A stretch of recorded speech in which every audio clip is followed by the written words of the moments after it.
வாங்க பார்க்கலாம். இன்னைக்கு எங்க பையனோட சப்ஸ்கிரைபர் ஒருத்தருக்கு பிறந்த நாள். அதுக்கு அவங்க வாங்கி கொடுத்துருக்காங்க இந்த பிரியாணி, தலப்பாக்கட்டி சிக்கன் பிரியாணி எடுத்துட்டுக்காங்க.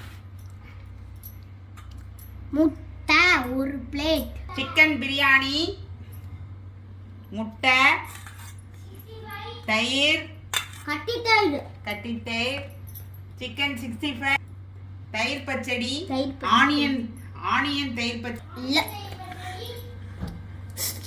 குழம்பு, சால்னா குழம்பு,